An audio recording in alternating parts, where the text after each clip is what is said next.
Les émotions sont à la base un mouvement automatique du corps pour montrer notre ressenti et notre point de vue dans une certaine situation type. Elles ont un impact très grand sur les actions et les choix qu'on effectue au cours de notre vie. Mais surtout, elles nous permettent d'être logiques et coordonnés dans nos actes et nos pensées. En gros, c'est elles qui ont l'initiative lorsqu'il s'agit de prendre une décision importante. Et c'est elles qui ont le plus gros impact sur ce que nous sommes aujourd'hui, puisqu'elles ne sont pas seulement une réaction automatique du corps face aux éléments qui nous entourent, mais plutôt un réseau complexe et un bordel qui est impossible à comprendre et à ordonner. Pourtant, il y a des techniques qui permettent de contourner ce gros problème. Alors, comment on va faire pour gérer nos émotions ? Et tout d'abord, il faut comprendre qu'il y a un principe qui est applicable à n'importe quel aspect de ta vie, que ce soit pour l'école, pour une relation sociale ou amoureuse. Bref, elle est utile partout et marche dans n'importe quelle situation. C'est ce que moi j'appelle l'inversion, ou si tu préfères, la manière de se poser des questions. Le principe général, il est très simple. Il faut faire le chemin inverse, celui que personne ne prend. Prenons un exemple concret. Imaginons que ton objectif est de mieux travailler.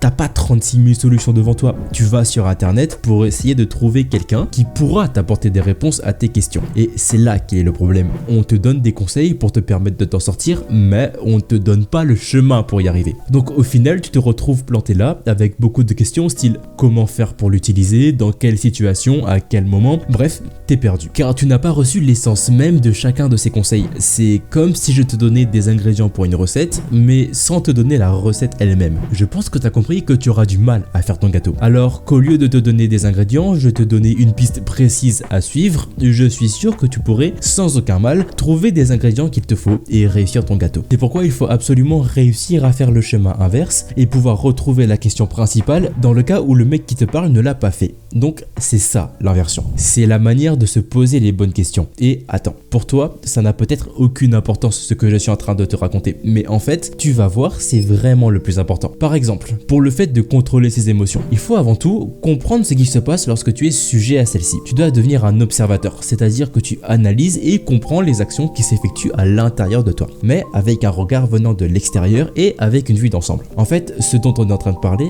ça sonne comme une prise de conscience, non ?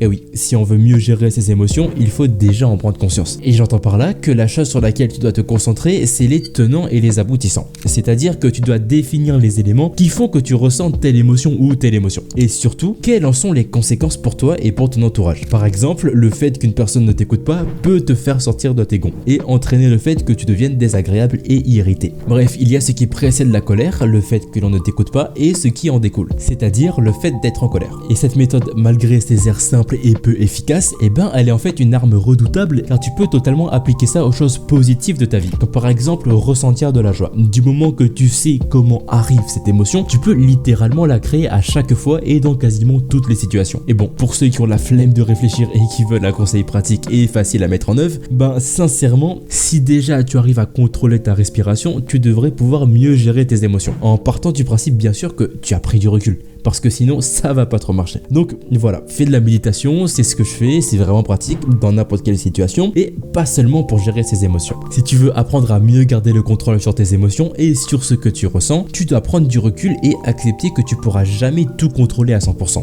Rappelle-toi que contrôler quelque chose, c'est autant le fait de la retenir que de parfois la laisser s'échapper. A plus.